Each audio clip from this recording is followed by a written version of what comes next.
அனைத்து விதமான பிரச்சனைகளுக்கும் 11 நாட்களில் தீர்வு காண ஸ்ரீ மாரியம்மன் ஜோதிட நிலையம். தொடர்புகளுக்கு 0091 990 816 585 6. வணக்கம். இது ஐபிசி தமிழின் இன்றைய பிரதான செய்திகள். முதலில் தலைப்புச் செய்திகள். ராஜபக்சவை எதிர்த்தவர்களுக்கு சரிப்பட்டு வராது ஜான்ஸ்டன் சீட்டம்.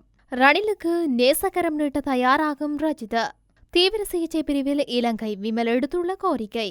வடக்கு கிழக்கை பிரித்து ஜேவிபி தமிழர்களுக்கு தனி ராஜ்யம். தமிழ் பொது வேட்பாளருக்கு ஸ்ரீதரன் ஆதரவா வெளியான தகவல். பெரும்பான்மையை இழந்த அரசாங்கம் கலைக்கப்படுமா நாடாளுமன்றம். மொட்டு கட்சியில் சேர நிபந்தனை போடும் கட்சி உறுப்பினர்கள். பீகார் கோயிலில் கூட்ட நெரிசல் 7 பேர் பலி 35 பேர் படுகாயம். தொடர்பான விரிவான செய்திகள். பொதுஜன பெரமுனவின் அங்குரார்ப்பண பேரணி எதிர்வரும் 21ஆம் தேதி பிற்பகல் 2 மணிக்கு அனுராதபுரத்தில் நடைபெறவுள்ளதாக நாடாளுமன்ற உறுப்பினர் ஜான்ஸ்டன் பெர்னாண்டோ தெரிவித்துள்ளார். அன்றைய தினம் மக்கள் வருவார்கள், அதற்கு எல்லாம் தயாராக உள்ளது.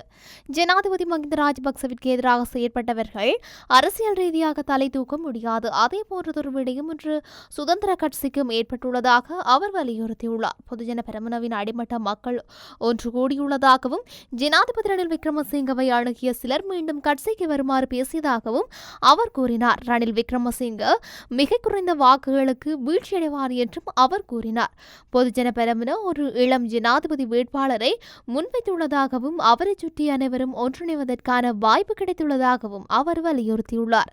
ஐக்கிய தேசிய கட்சிக்கு ஸ்ரீலங்கா சுதந்திர கட்சிக்கு நடந்தது போல ஸ்ரீலங்கா பொதுஜன பெரமுனவிற்கு நாடாளுமன்ற உறுப்பினர் ஜான்ஸ்டன் தெரிவித்துள்ளார். ஜனாதிபதி ரணில் விக்ரமசிங்கவுக்கு ஆதரவாக ஐக்கிய மக்கள் சக்தியின் நாடாளுமன்ற உறுப்பினர் டாக்டர் ராஜித சேனரத்ன நாளை காலை அரசாங்கத்தில் இணையவுள்ளார். கொழும்பு ஹீனிபிட்டிய ஹங்காரகம விகாரையில் நடைபெற்றுள்ள வைபவம் ஒன்றில் ஜனாதிபதிக்கு ஆதரவு தெரிவித்த எம்பி அரசாங்கத்தில் இணைந்து கொள்ள திட்டமிட்டுள்ளதாக சொல்லப்படுகின்றது. ராஜித சேனரத்ன களுத்துறை மாவட்டத்தில் தனது செயற்பாட்டாளர்களை அழைத்து ஆலோசனை நடத்தினார். அங்கு ஜனாதிபதி ரணில் விக்ரமசிங்க எவ்வாறு பொருளாதாரத்தை கட்டியெழுப்பினார் என்பது குறித்த விவரங்களை அவர் கலந்துரையாடினார். தீவிர சிகிச்சை பிரிவில் சிகிச்சை பெற்று வரும் இலங்கை தாய் என்ற நோயாளியை குணப்படுத்தும் சிறந்த வைத்தியம் உள்ள சிறந்த மருத்துவரை தேர்வு செய்ய இலங்கை மக்கள் இந்த ஜனாதிபதி தேர்தலை பயன்படுத்த வேண்டும். அதற்காகவே சிறந்த தீர்வு சர்வசன அதிகார கூட்டணியின் ஜனாதிபதி வேட்பாளரான பிரபல தொழிலதிபரும் தாயக மக்கள் கட்சியின் தலைவரும் சட்டத்தரணியுமான திலீப் ஜெயவீர ஜனாதிபதி போட்டிக்கு வந்துள்ளார் என சர்வஜன அதிகார கூட்டணியின் நிறைவேற்று உறுப்பினரும் தேசிய சுதந்திர முன்னணியின் தலைவரும் நாடாளுமன்ற உறுப்பினருமான விமல் வீரவன்ச தெரிவித்துள்ளார்.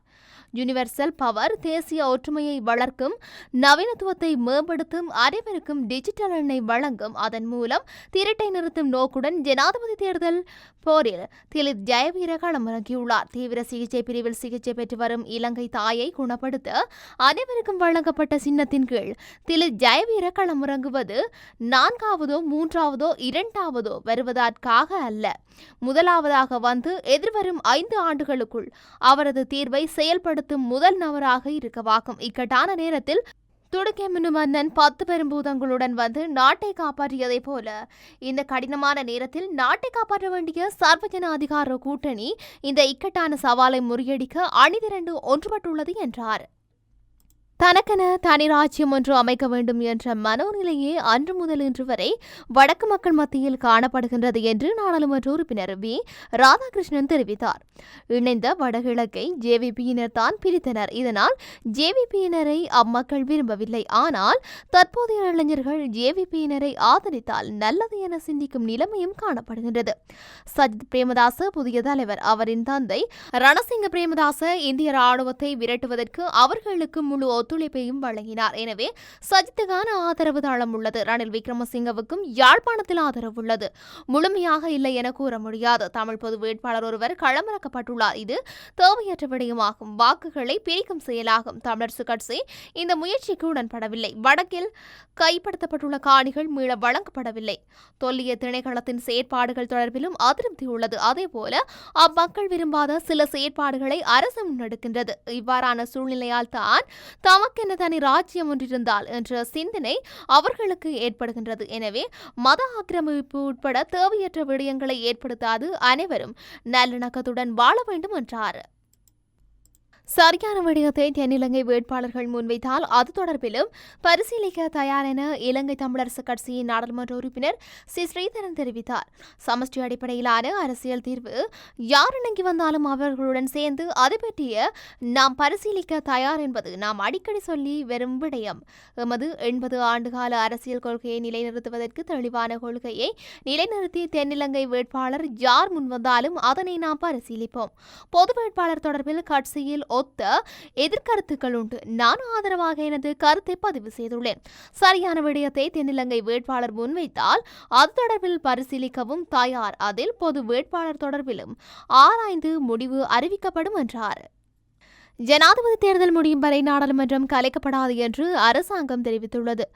ஆளும் ஸ்ரீலங்கா பொதுஜன பெரமுனவின் நாடாளுமன்ற பெரும்பான்மையை குறித்து எழுந்துள்ள சர்ச்சைகளின் அடிப்படையில் நாடாளுமன்றம் விரைவில் கலைக்கப்படலாம் என கருத்துக்கள் உலவுகின்ற நிலையில் அரசாங்கம் அதனை நிராகரித்துள்ளது. அத்துடன் ஜனாதிபதி தேர்தல் அறிவிக்கப்பட்டுள்ள நிலையில் நாடாளுமன்றத்தில் ஏற்பட்டுள்ள பெரும்பான்மை குறித்த குழப்பங்களுக்கு தீர்வு காணப்பட வேண்டும் என்ற வலியுறுத்தலை எதிர்க்கட்சிகள் முன்வைத்துள்ளன. அதன்படி ஜனாதிபதி ரணில் விக்ரமசிங்க மற்றும் பிரதமர் தினேஷ் குணவர்த்தனவின் தலைமையில் இறுதியாக இடம்பெற்ற ஆளும் கட்சியின் நாடாளுமன்ற குழு கூட்டத்தின் பின்னர் பொதுஜன பெரமுனவின் 92 நாடாளுமன்ற உறுப்பினர்கள் ஜனாதிபதிக்கு ஆதரவளிக்க உள்ளதாக ஜனாதிபதி ஊடக பிரிவு உத்தியோகபூர்வமாக அறிவித்திருந்தது. இதேவேளை ஹரின் பெர்னாண்டோ மற்றும் மனுச நாணயக்கார ஆகியோரின் நாடாளுமன்ற உறுப்புரிமை இன்மையால் ஐக்கிய மக்கள் சக்திக்கு 2 ஆசனங்கள் அதிகரித்துள்ளன. இந்த நிலையில் குறித்த அறிவிப்பின் பிரகாரம் ஆரம்பத்தில் 134 என்ற பெரும்பான்மையை கொண்டிருந்த ஆளும் கட்சிக்கு தற்போது 113 என்ற பெரும்பான்மையோடு இல்லை என எதிர்க்கட்சிகள் சுட்டிக்காட்டியுள்ளன. இவ்வாறானதொரு நிலையில் நாடாளுமன்றத்தில் பெரும்பான்மை யார் வசம் உள்ளது என்பதில் குழப்ப நிலை உருவாகியுள்ளதாக தெரிவிக்கப்பட்டுள்ளது. எனவே இத்தகைய நெருக்கடியில் நாடாளுமன்றம் கலைக்கப்படுமா என்ற கேள்விக்கு அரசாங்கம் அதனை நிராகரித்தமை இங்கு குறிப்பிடத்தக்கது. ஜனாதிபதி வேட்பாளர் நாமல் ராஜபக்ச வேட்புமனு தாக்கல் செய்யாமல் தவறை திருத்திக் கொண்டால் மீண்டும் பொதுஜன பெரமுனவுடன் ஒன்றிணைவோம். தன்னிச்சையாக எடுத்த தீர்மானத்தால் கட்சி பிழைவடைந்துள்ளது என ஆளும் தரப்பின் உறுப்பினர் SM சந்திரசேன தெரிவித்தார். பொதுஜன பெரமுனவின் உறுப்பினரை வேட்பாளராக களமிறங்கிய கட்சி ஏகமனதாக தீர்மானித்ததாக குறிப்பிடுவது முற்றிலும் பொய்யானது. கடந்த மாதம் 29ஆம் தேதி பொதுஜன பெரமுனவின் தலைவர் மஹிந்த ராஜபக்ச தலைமையில் இடம்பெற்ற நிறைவேற்று சபை கூட்டத்தில் ஆளும் தரப்பினர் 20 நாடாளுமன்ற உறுப்பினர்கள் மாத்திரமே கலந்து கொண்டிருந்தனர். கட்சியின் ஆதரவாளர்கள் சிவில் அமைப்புகள் பிரதிநிதிகளே பெரும்பான்மையாக கலந்து கொண்டிருந்தனர். ஜனாதிபதி ரணில் விக்ரமசிங்கவுக்கு ஆதரவு வழங்குவதாகவே எமக்கு ஆரம்பத்தில் அறிவிக்கப்பட்டது. இந்த வாக்குறுதிக்கு பின்னரே நிறைவேற்றுக்குழு கூட்டத்தில் கலந்து கொண்டோம். இருப்பினும் இரு தரப்பினது தன்னிச்சையான செயற்பாடுகளினால் தவறான தீர்மானம் எடுக்கப்பட்டது என்றார்.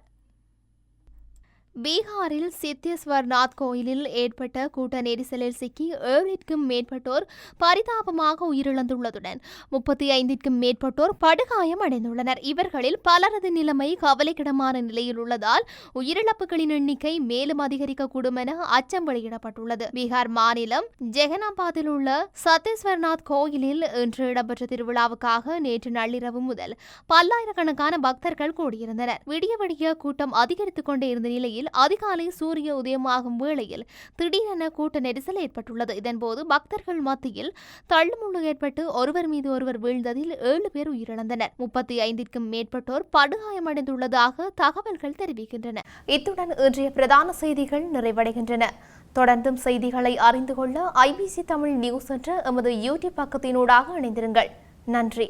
அனைத்து விதமான பிரச்சனைகளுக்கும் 11 நாட்களில் தீர்வு காண ஸ்ரீ மாரியம்மன் ஜோதிட நிலையம். தொடர்புகளுக்கு 0091 990 816 585 6.